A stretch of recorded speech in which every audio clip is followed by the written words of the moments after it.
بسم الله الرحمن الرحيم.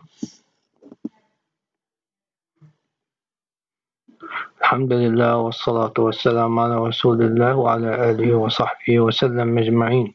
اللهم انفعني بما علمتني وعلمني بما ينفعني وزدني علما إنك أنت العليم الحكيم. My topic today is about gas-containing liver lesions, differential diagnosis, common and less common causes, with some examples. The common causes of the gas-containing liver lesions: hepatic pyogenic abscess, hepatic infarction, and hepatic tumor following treatment, like hepatocellular carcinoma, metastasis, lymphoma, and hepatic adenoma.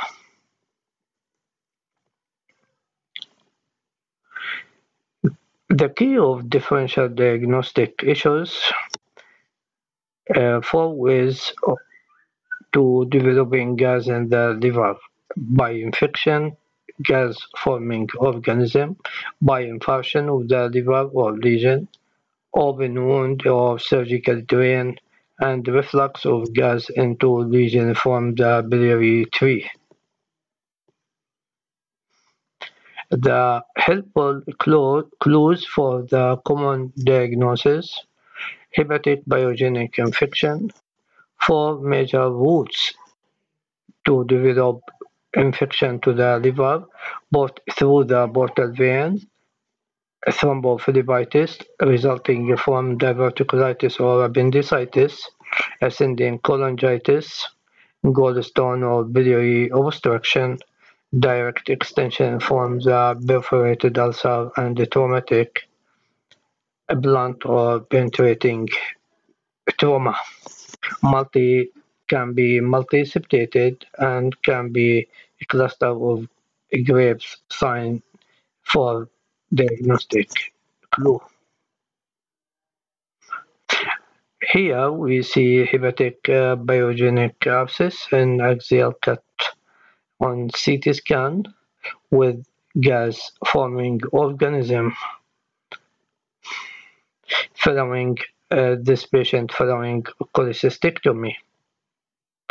Another patient with 2 abscesses in the right lobe of the liver, one with gas here and the other one without gas. The patient has ascending cholangitis.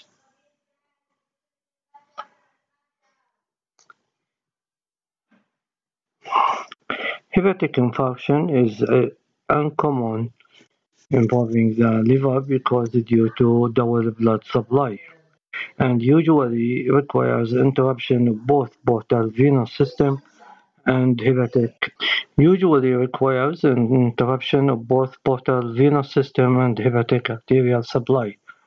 Etiology for hepatic infarction can be iatrogenic following cholecystectomy, hepatobiliary surgery, and TIPS, liver transplantation, hepatic artery stenosis or thrombosis, blunt trauma, hypercoagulable states, and vasculitis. Here, this is an example of patient with trauma with hepatic infarction of the right lobe of the liver due to hepatic artery and veins avulsed during trauma with gas bubble due to infarction rather than infection. Hepatic tumor following treatment.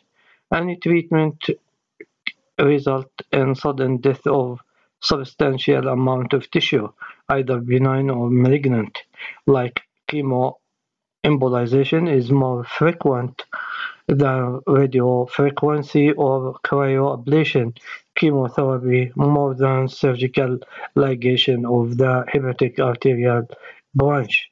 Imaging and symptoms and laboratory signs closely mimic hepatic abscess.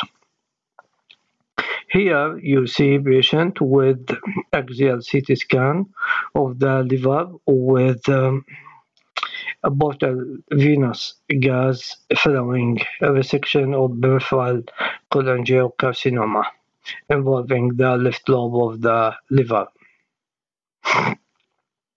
Here you see patient with hepatic tumor, two masses, one large mass containing gas due to tumor infarction resulting from chemotherapy, not from the infection.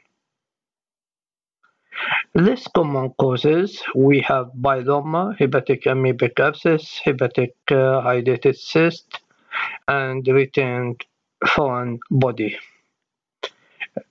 The helpful clues for this common diagnosis: myeloma, there is a communication. If there is a communication with bile ducts, may allow gas to enter the myeloma, as in this patient with trauma with collection of fluid around the surface of the liver with gas, and there is